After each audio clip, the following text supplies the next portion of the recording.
Une belle couleur de cheveux.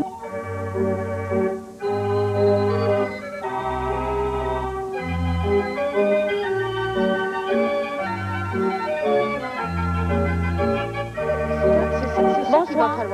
Que vous soyez déprimé à l'année longue ou juste une fois de temps en temps, pas trop souvent, le parler pour parler de ce soir, c'est ça pour Je présente, sans plus tarder, les invités de Mme Bertrand. Que la simple Francine Boucher, la simple peine.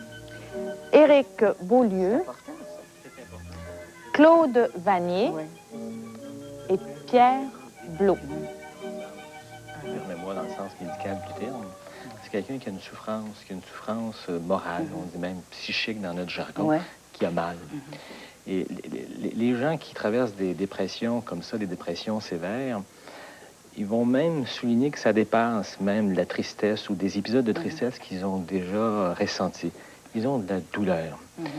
Et ces gens-là vont présenter cette souffrance-là ou cette douleur pas nécessairement uniquement pendant quelques heures ou juste pendant une journée ou deux, mais ça s'installe vraiment pendant une période prolongée. On est en train, je veux dire au monde, que moi, je suis tannée de ne pas comprendre la différence entre le burn-out, la dépression, la déprime, les bleus. Alors, j'ai invité des spécialistes, des psychologues, un travailleur social qui a un centre d'antidéprime, 2 psychiatres, pour comprendre tout ça. Je veux comprendre, j'ai plein de gens qui me disent je suis sur le bord de la dépression. On peut-tu être sur le bord, ou qui dit je suis déprimé, j'ai un état dépressif. Alors, si vous voulez, on va commencer par le commencement. Avoir les bleus, c'est quoi, Éric, avoir les bleus? Avoir les bleus, Jeannette, c'est une expérience qui est très universelle. Tout le monde a les bleus un jour ou l'autre, une fois par semaine, une fois par 15 jours, en fonction de 1000 petites contrariétés de la vie. Là. Oui, c'est juste un manque d'entrain. Voilà. Bon. C'est juste un manque d'entrain. Ça, c'est normal. Qui lève de lui-même au bout de quelques minutes, quelques heures. OK. Bon. Maintenant, déprimé. Ah, bien là, c'est d'autres choses. Là. Ça, c'est d'autres choses, déprimé? Oui. Ben, c'est pas encore la dépression sévère. Mais quelqu'un de déprimé, c'est quelqu'un qui est pas heureux, là. Est-ce qu'il n'y a pas des êtres qui sont toujours déprimés? C'est des tempéraments. Bon, toi, tu me disais, Francine, que tu es quelqu'un qui est pas déprimé, mais... T'es pas déprimé, mais j'ai une personnalité un peu dépressive. Bon. Et ça, c'est autre chose, c'est pas la dépression. C'est quoi une personnalité dépressive? C'est quoi? Qu'on se reconnaisse tout le monde. Bon, c'est quelqu'un qui va avoir des symptômes légers de dépression, mais légers, là. Comme quoi? Par exemple, être des fois fatigué, souvent, ou des fois ou souvent fatigué, un peu triste, avoir une vision plus pessimiste des choses. Okay. Que moi, je trouve réaliste, remarquez. Oui, c'est ça. Que moi, je trouve réaliste. Mais avoir une vision un petit peu négative ou pessimiste des choses, ou facilement, là, des fois, je vais manquer d'entrain. Mais par ailleurs, je peux facilement contrer ces difficultés-là en mettant plus de stimulation dans ma vie. C'est pas véritablement, c'est pas une dépression grave. Et c'est pas une maladie. Bon. Il y en a, là, quand c'est... Moi, je dis, là, c'est ça, c'est une question de degré, hein. Oui. Quand, au fond, ce dont je viens de parler, les symptômes dont je viens de parler sont un petit peu plus intenses ou presque quotidiens, à ce moment-là, on peut parler là, de troubles dysthymiques, c'est-à-dire de... C'est quoi ça, dysthymique? Bon, ça, c'est une dépression, mais qui fait un peu partie du tableau de la personnalité de quelqu'un. Une dépression qui dure au moins depuis 2 ans et qui est à peu près présente presque tout le temps et qui a un cours un peu chronique. C'est rare là, qu'on va complètement, totalement s'en débarrasser. Là. Alors, c'est beaucoup moins intense qu'une dépression grave. Alors, les symptômes sont beaucoup plus légers, mais durent plus longtemps. OK. Fais-moi la différence, là, par exemple, entre quelqu'un qui est déprimé parce qu'il a perdu sa job, il est sur ça marche pas, il en trouve pas d'autres, sa femme, ça va plus avec sa femme, il y a un de ses enfants, il est déprimé ou elle est déprimée. C'est pas une dépression, non. Ça. C'est pas un état dépressif. C'est pas quelqu'un qui a une personnalité dépressive, nécessairement. Non, pas nécessairement. Là, à ce moment-là, on va plus parler de troubles dus à des stresseurs, de troubles de l'adaptation avec humeur dépressive, là, dans les cas que tu mentionnes. Là. Parce que là, il y a un stresseur qui est... C'est ça. On peut l'identifier, la cause. Hein? Il y a une perte d'emploi, il y a des difficultés conjugales, une perte financière. C'est un deuil. C'est un deuil. Okay. ou des difficultés quelconques, hein, par exemple des conflits au travail, à ce moment-là, on va plus parler de troubles d'adaptation. C'est-à-dire que ça, d'ordinaire, ça se présente lorsqu'on peut identifier une cause à l'extérieur.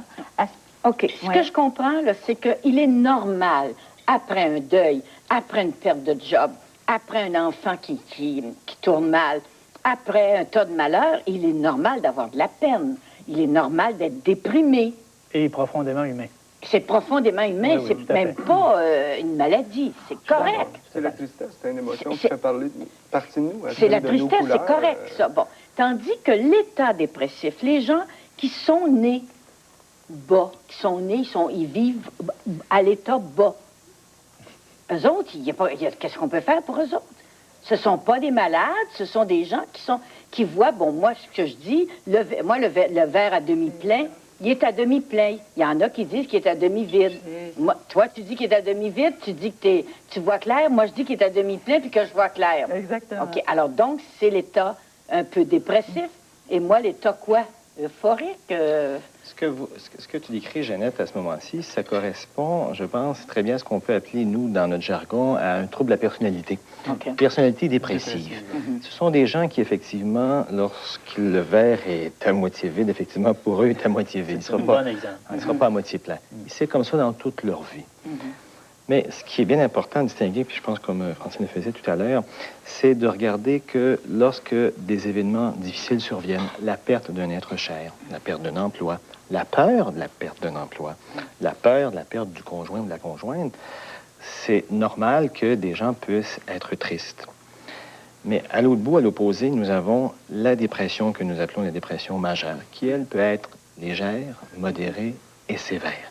Entre ces deux pôles, il y a tout un continuum. OK. Bon, alors, tu vas trop vite, là, c'est bon, mais tu vas trop vite. Je voulais parler de... Bon, il y a des gens qui souffrent de dépression, c'est pas de la dépression, mais des saisons. Les saisons les rendent malades.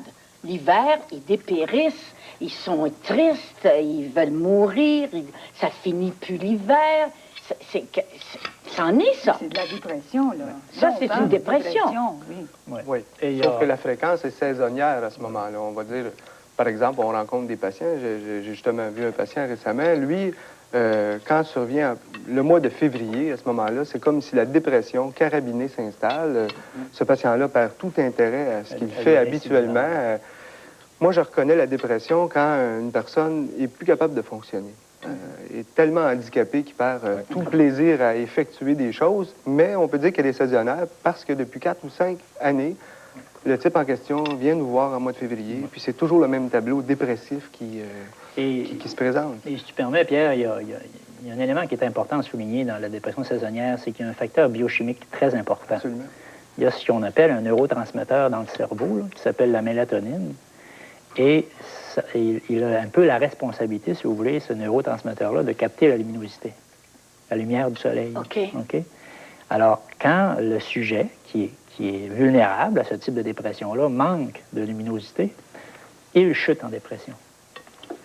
Donc, il lui faudrait que de la lumière pour Ouais, guérir. mais effectivement... Le traitement, c'est de la lumière? Le fait, la thérapie par la lumière, ça existe, la photothérapie, comme dit Eric. Mais ce qui est important encore ici, Mais une Jeannette... lumière où? C'est pas voyable, hein? C'est assez intéressant. On peut Il faut que lire... les yeux voient la lumière. C'est ça, voilà. Mais encore là, ce qui est important, c'est de faire le diagnostic. OK. Absolument. Alors, lorsqu'on parle de nuances, c'est important. Il faut évaluer la situation. Il faut questionner la personne qui vient nous voir, qui se plaint de telle ou telle difficulté. Et lorsque le diagnostic est posé, s'il s'agit donc d'une dépression saisonnière, alors voilà, on peut penser, entre OK, autres, donne-moi un les traitement par la symptômes, lumière. parce que j'en connais beaucoup qui font ça. Donne-moi les symptômes de la dépression saisonnière. D'accord. Ça arrive juste l'hiver?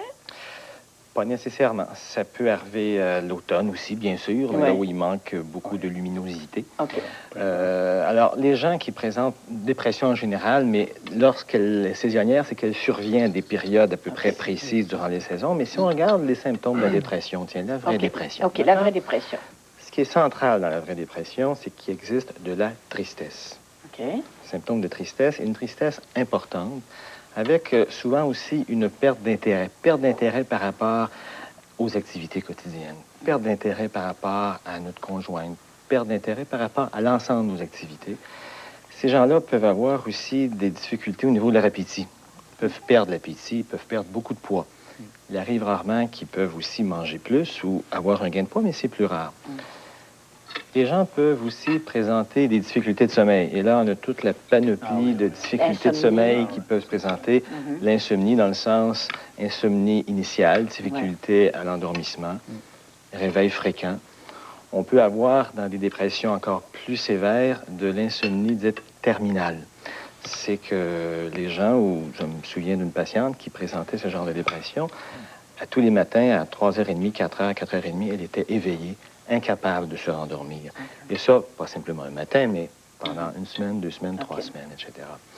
Des mois. Bien du monde qui vont se trouver malade à soir. Hein? Oui, et il faut faire attention parce que quand on fait le diagnostic, ça prend la présence d'un certain nombre de ces symptômes pendant un temps au moins de 2 semaines. D'accord? D'où l'importance de l'évaluation. D'autres symptômes, la fatigabilité, la perte d'énergie, diminution de la libido, idées suicidaires, c'est quelque chose qu'on peut voir. Idées suicidaires. À la mort. Voilà. Difficulté de se concentrer. Mais Claude, oui. Je pense par exemple à quelqu'un qui perd un être cher. Oui. Il y a tous ces symptômes-là. Oui, mais là, après un deuil, il est normal de souffrir de dépression. Mais à ce moment-là, on ne pose même pas un diagnostic de dépression grave. On va dire que c'est un deuil non compliqué, habituel. Il est normal de présenter des symptômes dépressifs après un deuil. Il est normal d'avoir de la peine. C'est quand la dépression arrive et qu'il n'y a pas de raison apparente. Ça pourrait être ça, Jeannette. Il arrive dans la dépression sévère, disons à un pôle, on peut rencontrer des gens parfois qui vont faire des dépressions, ce qu'on appelle dans un ciel bleu. Il n'y a aucune cause apparente ou même aucune cause autour d'eux qui pourrait nous aider à comprendre le déclenchement de la dépression. À l'autre pôle, nous avons des gens qui, effectivement, à cause de multiples situations extérieures, vont présenter une dépression. Mais elle peut être aussi sévère dans un cas comme dans l'autre. Et entre les deux, il y a toutes les situations qui peuvent se présenter. Donc, c'est important, comme je disais tantôt, de faire le diagnostic et aussi d'essayer de mesurer l'intensité de la souffrance, l'intensité de la dépression. Mais c'est quoi, Pierre? C'est une maladie mentale, la dépression? Je pense que si on parle des phénomènes de tristesse, comme on évoquait tantôt, là, on parlait des blues, on parlait... la déprime. Finalement, de la déprime, le gris, moi, j'appelais. Oui. Mais quelqu'un qui vraiment s'installe dans le contexte que Claude parlait, là, où il vit énormément de souffrance, a une perte de son pouvoir normal, de transiger avec les choses du quotidien. Je pense qu'il faut appeler ça une maladie psychiatrique. Il ne faut pas avoir peur des mots. Ça ne veut pas dire que la personne s'invente sa tristesse. Ça ne veut pas dire qu'elle fait juste se plaindre. Je pense qu'à ce moment-là, il se produit un processus qui est en partie biologique et aussi psychologique, dans lequel une personne éprouve beaucoup de les causes, c'est quoi? Quand tu dis biologique, c'est quoi la cause? Bien, actuellement, il y a plusieurs hypothèses là, qui nous amènent, là, comme notre ami parlait tantôt, au sujet des neurotransmetteurs. Bon, on connaît certains neurotransmetteurs qui sont là. Absolument. C'est des substances, finalement, qui nous permettent peut-être, là, à certains niveaux, de ressentir les choses ou d'avoir les émotions que nous avons. Et puis, on sait qu'à certains moments, on a un déficit de ces neurotransmetteurs-là. Bon, tout n'est pas connu là-dessus, mais je pense qu'on en identifie actuellement 2 là, qui sont très importants et qui contribuent probablement sur le plan biologique. On avait une baisse des réserves biologiques de ces substances-là, et à ce moment-là, les symptômes de la dépression majeure s'installent. Alors, ce ne serait pas parce que quelqu'un est faible, ce ne serait pas parce que quelqu'un fuit la réalité, ce ne serait pas parce qu'il y en a dans la famille. Oui, par exemple. Oui, parce que... Oui, c'est héréditaire. D'ordinaire, il y a certains, c'est pas héréditaire à 100%, mais c'est sûr que la dépression, dans une famille, habituellement, si on a 1 ou 2 parents dépressifs, il y a plus de probabilité qu'on souffre de dépression. Parce qu'il s'agit vraiment, dans certains cas, de facteurs biologiques héréditaires. Mais les facteurs biologiques ne sont pas les seuls en cause. Non, il y a de multiples facteurs. Comme quoi? Oh mon Dieu, on peut parler de stresseurs extérieurs, on peut parler de carences affectives quand tu parles de stresseurs extérieurs, il y a des gens... Moi, je vis beaucoup de stress. Il faut toujours que je sois bonne, il faut toujours que je sois meilleure, tout ça. Puis il me semble que je fais pas de dépression. Tout le monde n'a pas la même vulnérabilité personnelle devant les situations stressantes. Et les mêmes mécanismes de défense. OK. Donc, la vulnérabilité, c'est un point très, très important. Oui. Il peut y avoir une Il y a des personnes qui sont vulnérables. C'est ça. Il peut y avoir Biologiquement. Voilà, au point de vue biologique. Si la mère ou le grand-père a présenté une dépression dans le passé, il y a plus de risques d'avoir une dépression. On dit beaucoup dans la littérature aussi, lorsqu'un individu a perdu un parent en bas âge, mais qui en plus avait aussi quelqu'un dans la famille qui avait des problèmes d'alcoolisme et aussi de dépression, il y a beaucoup plus de risques de faire une dépression. Donc, il y a une panoplie de facteurs qui peuvent aggraver la vulnérabilité. La comparaison des psychologues me disait que la cause, pas la cause, la raison pour laquelle on consulte le plus les psychologues, 43 %, c'est la dépression. Mais c'est énorme. Mais vous savez pourquoi, excuse-moi? Ouais. Vous savez pourquoi?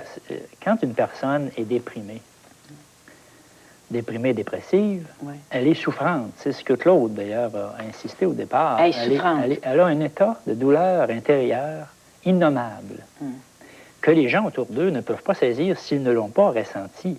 OK? À moins d'être clinicien et de connaître les symptômes. Mais cette douleur-là devient tellement intolérable qu'ils n'ont, en quelque sorte, plus le choix de les consulter. Ils y vont. Ils ne sont plus capables de reporter l'échéance de consulter. Ils consultent. Ça expliquerait là, le haut niveau de consultation. OK. Ils consultent pour se faire aider. Mais je dirais également, Jeannette, que si ça a été invoqué dans 40 des cas, là, 43, comme tu dis, c'est que les symptômes dépressifs appartiennent à plusieurs tableaux cliniques. Alors, il ne s'agit pas juste de dépression grave. Là, quand on dit que les gens consultent pour dépression, souvent les gens vont dire qu'ils sont déprimés, mais il peut s'agir du syndrome de fatigue chronique, il peut s'agir de dépression grave, il peut s'agir d'un trouble situationnel. Oui, on va tout parler de ça. Mais il y a aussi le fait qu'on ne laisse pas aux gens la chance d'exprimer sa tristesse. Quand quelqu'un meurt, par exemple, c'est typique. Bon, il faut que tu te distrais, il faut que tu te changes les idées.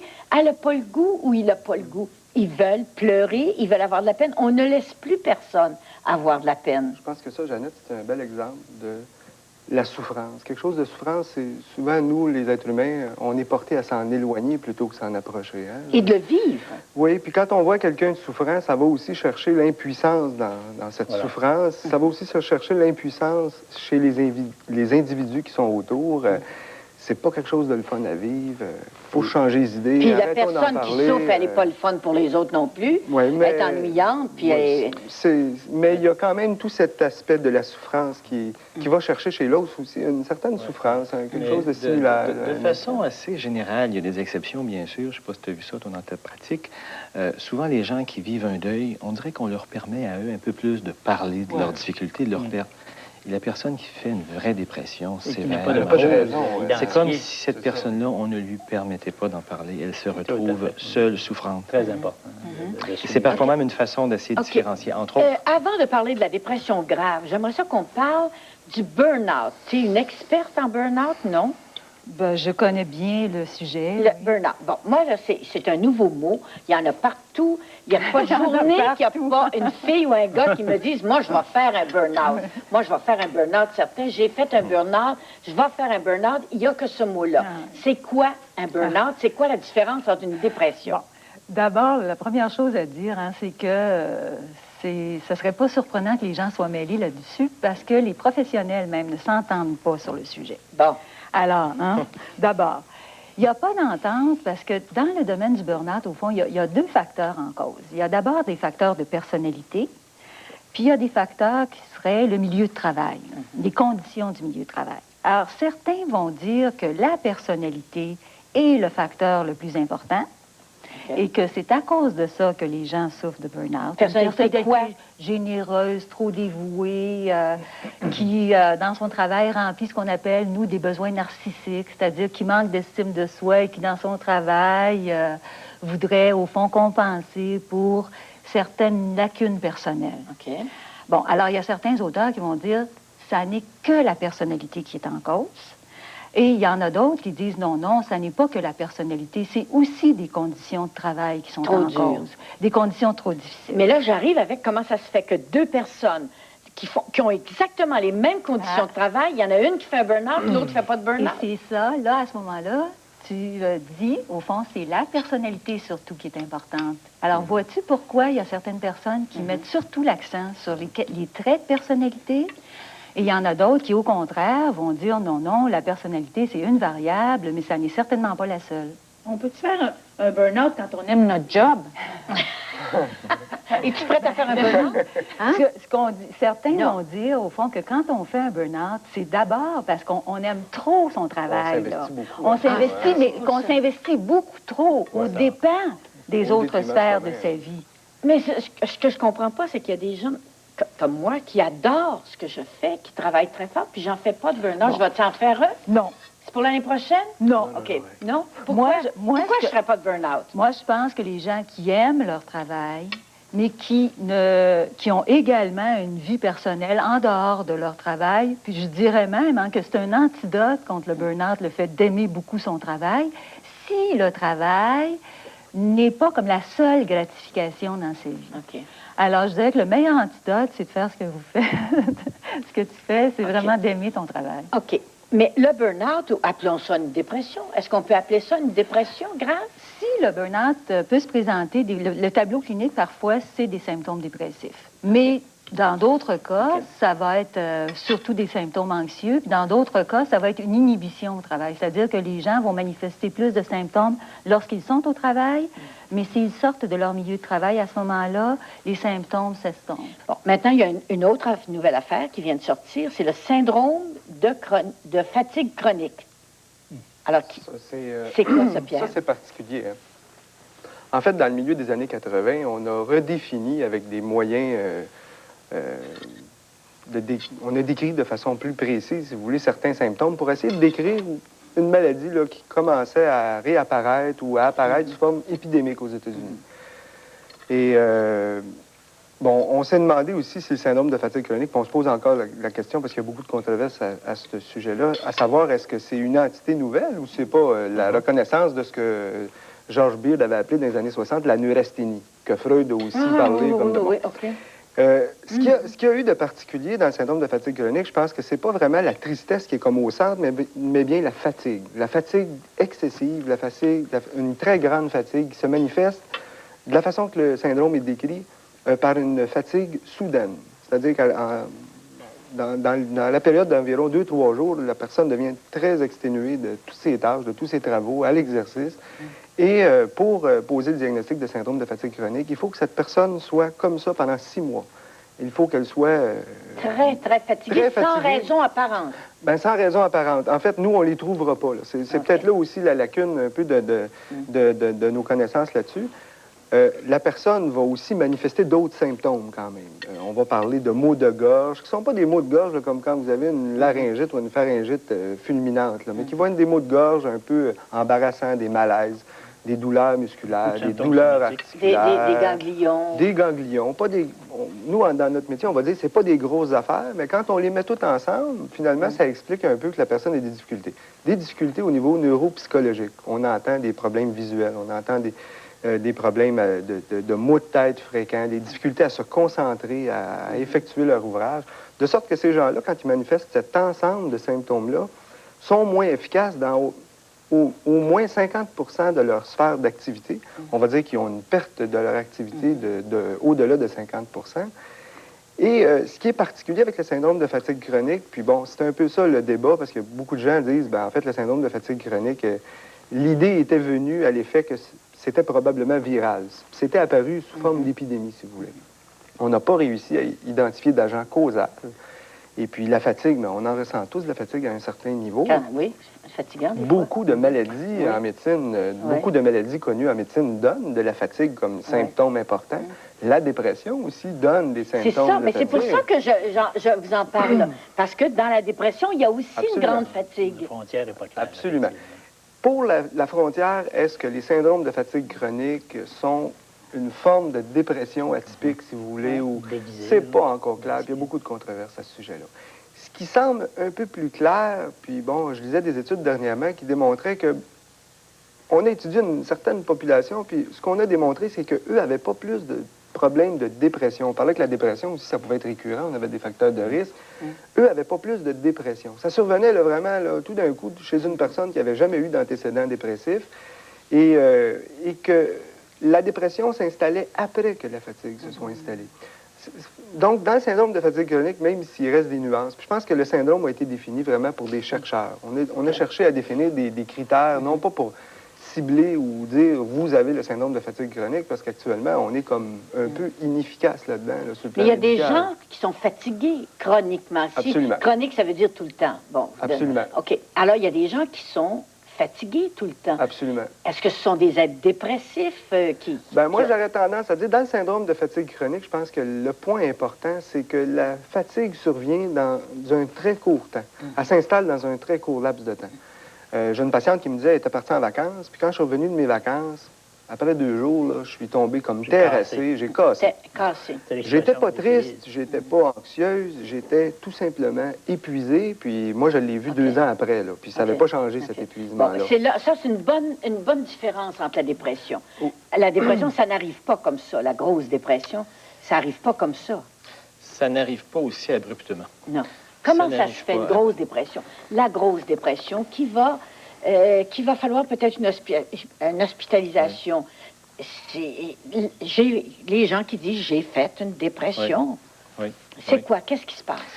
Qu'est-ce qui se passe? D'abord, comme je le soulignais tantôt, ces gens-là présentent certains symptômes particuliers. D'accord? Perte de Je soulignais sommeil. la perte de sommeil, la tristesse, perte d'intérêt, fatigabilité, bien sûr, idées suicidaires, difficultés de concentration. Les gens peuvent aussi, et 15% des gens peuvent aussi présenter ce qu'on appelle des idées délirantes. C'est qu'ils vont présenter des éléments de culpabilité, mais des éléments de culpabilité qui vont dépasser, je dirais, l'entendement, si je peux m'exprimer ainsi. Par exemple, je me souviens d'une patiente qui était convaincue que c'était de sa faute si tous les gens étaient malades à l'hôpital, à l'unité où elle était hospitalisée. Elle était convaincue de cela. On avait beau lui dire non, elle était vraiment convaincue, c'était vraiment un délire important. Alors, ces gens-là, compte tenu de leur culpabilité intense, ils nécessitent d'être hospitalisés parce que leur culpabilité peut parfois les amener à se suicider, à s'enlever la vie. Et ce qui est particulier, c'est que lorsque ces gens-là sont traités, évidemment, les symptômes se dissipent. Et ce qui est encore... Traités comment? OK. Ce qui est particulier, Jeannette... C'est ça, Éric rit, là. Oui.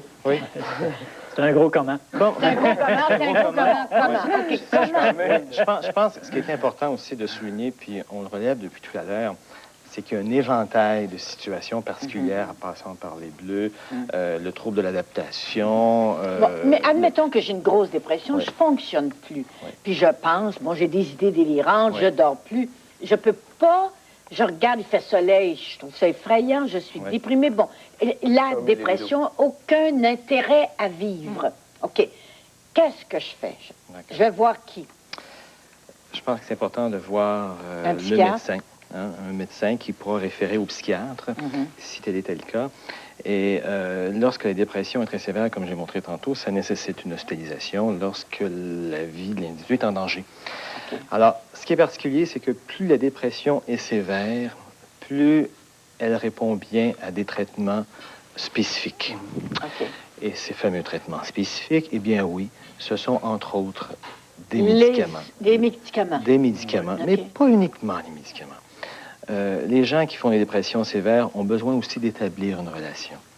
Et c'est ce qu'on tente de faire. On ne réussit pas toujours parce que c'est pas nécessairement évident et facile, mais on doit établir une relation avec le patient, lui montrer non pas de la sympathie, mais de l'empathie. Je dis ça à mes étudiants, la différence en passant. La sympathie, c'est qu'on pleure avec l'individu. L'empathie, c'est qu'on lui dit on comprend pourquoi il pleure, mais on essaie de ne pas pleurer pour essayer de l'aider. C'est bon comme définition. Alors, donc, ces gens-là... Vous pourriez conseiller d'aller à la ronde? Oui, mais sauf que ça va fonctionner lorsque l'individu n'est pas trop déprimé. Parce que s'il est très déprimé, je m'excuse de le dire de cette façon-ci, il peut risquer de se jeter en bas du pont avant de s'y rendre. Oui, c'est ça. Alors, le patient très déprimé, il faut prendre ça très... par exemple. Violette la ronde, c'est pas bon. Voilà. Non. Donc, la relation thérapeutique... C'est pas sa carte. Et aussi des médicaments qui sont des antidépresseurs. 6 à 7 des patients déprimés sévèrement vont répondre à ce genre de médicaments. 6 à 7 les autres? Pardon, 6 à 7 patients sur 10, je OK, m'excuse. 6 à 7 60 à 70 OK. Voilà, qui vont répondre. Bon, maintenant, est-ce qu'il y a un problème psychologique relié à la dépression? D'accord. C'est une question qui est difficile, hein, parce que dans certains cas, les aspects biologiques sont très importants. Et à ce moment-là, au fond, la psychothérapie ne donnera, bien qu'il faille établir une relation là, et que ça aide au traitement, mais à ce moment-là, l'aide va surtout être une aide pharmacologique. Ah oui?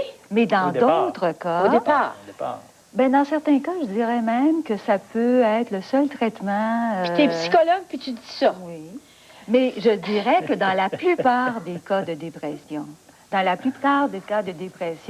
la combinaison de la médication et de la psychothérapie, c'est la meilleure chose. Ça illustre peut-être que c'est la combinaison de choses qui fait Oui. que... Bon, vois-tu, dans ma tête, je pensais, moi, qu'il y avait quelqu'un avait des problèmes psychologiques, bon, comme des bébites, comme on a tous, comme j'ai en quantité, et que c'était ça qui causait la dépression. C'est pas ça? Toujours. Pas toujours. Pas toujours. Alors, un être sain, bébites. psychologiquement, sans bébite aucune, peut faire une dépression. Oui, tout à fait. Oui. Lorsqu'il a des antécédents familiaux, par exemple, de dépression, OK. à ce moment-là, comme on le soulignait tantôt, des facteurs héréditaires peuvent jouer et favoriser et déclencher une dépression. Mais imaginons l'individu qui a une vulnérabilité biologique et qui, en plus, a des facteurs extérieurs absolument importants. Il augmente ses risques de faire une dépression à ce moment-là. Ben, vois-tu, je croyais tout à fait, moi, que c'était vraiment psychologique, une dépression. C'est-à-dire que dans certains cas, il y a des facteurs psychologiques. Hein. Il faut vraiment nuancer. Je pense que c'est ça que Claude disait. Hein. Il y a vraiment beaucoup de nuances à apporter. Dans certains cas, les facteurs biologiques sont presque les seuls importants, mais dans la plupart des cas, il y a quand même des facteurs psychologiques. Bon, c'est quoi vous donnez comme médicament? C'est quoi les antidépresseurs? Ce que l'on donne, donc, ce sont des antidépresseurs. Ce sont des quoi, médicaments qui se veulent de plus en plus spécifiques. C'est quoi? Ce sont des médicaments qui agissent au niveau du système nerveux central. OK. Tout à l'heure, on parlait de problèmes au niveau des neurotransmetteurs. Les neurotransmetteurs, c'est quoi? Ce sont des molécules chimiques qui transmettent des messages d'une cellule à l'autre. Et on pense que dans les dépressions sévères, il y aurait un manque de ces molécules. Et donc, les antidépresseurs agiraient pour favoriser une augmentation de ces molécules entre les cellules. Voilà. Alors, c'est la façon dont les antidépresseurs agissent et ça prend du temps. Et ce qui est le plus particulier, c'est que lorsqu'on donne ces antidépresseurs, quoi qu'il y en a beaucoup de nouveaux maintenant sur le marché, mais la plupart des antidépresseurs vont donner des effets secondaires et en plus, ils vont prendre jusqu'à 3, 4, 5, 6 semaines avant d'agir. Alors, imaginons un patient souffrant, avec beaucoup de douleur. On veut l'aider et en plus, on lui donne des effets secondaires et on lui dit... Et quand tu parles, Claude, de douleur, c'est toujours des douleurs morales. Douleurs morales. Des douleurs psychologiques. Exact. Douleurs psychologiques, douleurs...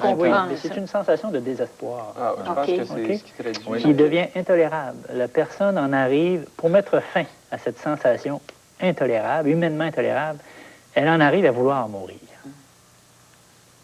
Puis il y en a qui tentent de le faire, et il y en a d'autres qui le font. OK, c'est difficile à comprendre. C'est une sensation de désespoir causée, pas causée par un deuil, pas causée par quoi que ce soit. Ça fait 8 ans que je travaille avec ces gens-là, presque à temps plein, puis j'arrive pas encore à le décrire, l'intensité de cette sensation de douleur morale. Elle ne se décrit pas. Ça prend combien de temps quand vous donnez des médicaments? Ça prend combien de temps? On va dire 3 semaines. 3 semaines? On va dire entre 3 et 6 semaines maintenant. Pour être juste, là, je pense qu'on va se donner ce temps-là. Quand le premier antidépresseur, le sujet répond bien. Oui, parce que 70 des chances de répondre à ça. On a des plus spécifiques maintenant, heureusement. Là. Alors, avec ça, on a plus de probabilité de succès. Là. Mais qu'est-ce qu'ils vont faire au Centre antidéprime de Québec? Ils viennent consulter en externe. Hein. Ce sont des gens qui viennent consulter des médecins, des travailleurs sociaux, des psychologues, des psychiatres. C'est un suivi, si vous voulez, hebdomadaire. La personne vient rencontrer un clinicien et voir, parce que vous me donnez l'occasion de le dire, et j'y tiens beaucoup à le spécifier, de plus en plus, les cliniciens voient la dépression comme un signe de santé. C'est assez... Oui, c'est assez paradoxal en soi. Puis ceux qui n'en ont pas, ils sont malades, c'est ça? Ça a l'air de ça. Ça a l'air de ça. Ça a l'air de ça, C'est là. vrai que ça a l'air de ça. Ça a l'air de ça, là. C'est vrai que ça a l'air de ça. Je te l'ai attiré, là. Mais c'est pas tout à fait ce que je dis. OK. Il a couru après. Ce que je dis, c'est que la personne qui traîne cette dépression, cet état dépressif-là depuis de nombreuses années, parce que souvent c'est le cas, quand elle l'a fait enfin, sa dépression, elle peut prendre appui sur sa dépression et se transformer. En fait, en néogénique, on appelle ça retrouver son soi. OK? Je pense qu'on en disait un petit mot tantôt, là. La personne, à travers cette désorganisation complète, elle peut enfin se retrouver elle, mais non plus comme elle était avant, avec des défenses qui ne suffisaient pas à la faire fonctionner correctement. Alors, c'est un groupe d'entraide. C'est de la thérapie individuelle ou en groupe? Oui. OK. Oui. Est-ce que ça existe à Montréal, ça? L'équivalent du centre antidéprime, à ma connaissance, n'existe pas dans sa forme Mais comme on s'il y a l'a. tant de dépression, comment ça se fait qu'il y a peu de ressources, finalement? Parce qu'on ne trouve pas de groupe d'ex... mais je pense qu'il y a Les déprimés il y a anonymes. Il y a les déprimés anonymes. Il y a les déprimés anonymes à C'est un Montréal, groupe d'entraide. qui est un groupe d'entraide. Oui.